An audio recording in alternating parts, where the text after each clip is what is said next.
Assalamualaikum warahmatullahi wabarakatuh. Halo, apa kabar teman-teman semua di rumah? Apa kabar anak-anak solehah semua di rumah? Perkenalkan, nama Bunda Fitri. Sekarang Bunda Fitri akan bercerita tentang satu kisah, yaitu kisah seorang pemuda yang terkenal namanya di langit, bernama Uwais Al-Qarni. Mau dengar tidak? Dengarkan baik-baik ya di rumah. Oke, di suatu negara, yaitu negara Yaman, hiduplah seorang pemuda bernama Uwais Al-Qarni. Dia pemuda yang sangat sederhana, anak-anak.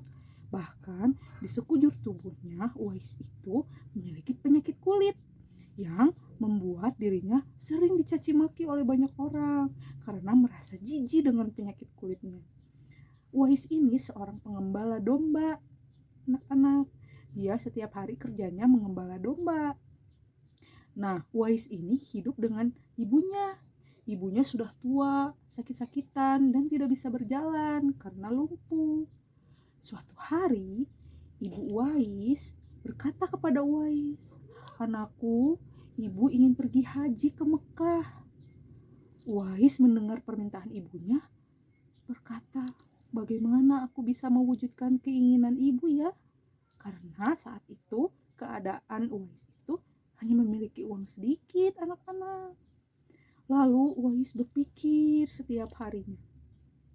Nah, Uwais punya satu jalan keluar. Satu-satunya jalan keluar, Uwais harus menggendong ibunya untuk pergi ke Mekah. Karena pada saat itu untuk naik unta ataupun untuk naik kuda itu biayanya sangat besar. Karena uang Uwais sedikit, dia hanya bisa menggendong ibunya. Uwais berpikir, bagaimana cara dia menggendong ibunya ya? Karena Yaman ke Mekah itu sangat jauh. Lalu Uwais membeli anak lembu atau anak sapi. Dia menggendong anak sapi itu setiap hari naik turun ke bukit, anak-anak. Penduduk yang lain melihat itu mengira Uwais itu sudah gila. Katanya, ngapain ya anak sapi digendong-gendong? Kan bisa jalan sendiri, katanya gitu. Tapi Uwais melakukan itu untuk ibunya, demi melatih badannya agar kuat saat nanti menggendong ibunya ke Mekah. Setiap hari Uwais menggendong anak sapi ke atas bukit, turun lagi, naik lagi, turun lagi, sampai badannya kuat, anak-anak. Setelah berbulan-bulan kemudian, saat waktunya musim haji, akhirnya Uwais pergi ke Mekah sambil menggendong ibunya dari Yaman.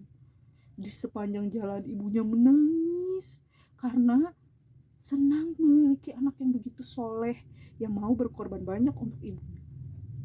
Sesampainya di Mekah, Uwais terus menggendong ibunya memutari Ka'bah. Di sana Uwais berdoa, "Ya Allah, ampunilah dosa ibuku." Ibunya bertanya, "Kenapa? Ampuni dosa ibu. Kenapa tidak berdoa untukmu?" Kata ibunya begitu. Terus Uwais berkata apa, anak-anak? Subhanallahnya Uwais berkata, "Biarlah ibu yang masuk surga.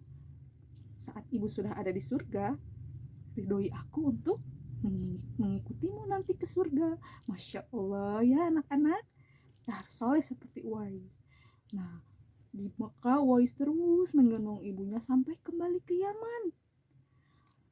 Masya Allahnya lagi, sesampainya di Yaman, kulit Uwais sembuh, anak-anak.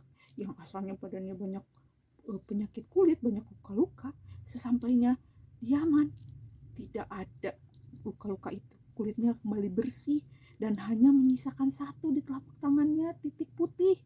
Kenapa ya? Kata Allah, biarlah tanda itu ada di tangannya agar Rasulullah ataupun orang-orang bisa mengenalinya saat ingin bertemu dengan pemuda yang terkenal namanya di langit. Wah, Masya Allah sekali ya teman-teman. Siapa di sini anak-anak soleh yang ingin seperti Uwais, yang berbakti kepada ibunya, yang sangat sayang kepada ibunya, sehingga namanya terkenal di langit. Wah, kalau ibu ingin sekali menjadi seperti Uwais. Anak-anak juga harus seperti Uwais ya, sayang kepada ibunya dan berbakti kepada ibunya. Sekian cerita dari Ibu Fitri. Assalamualaikum warahmatullahi wabarakatuh. Dadah.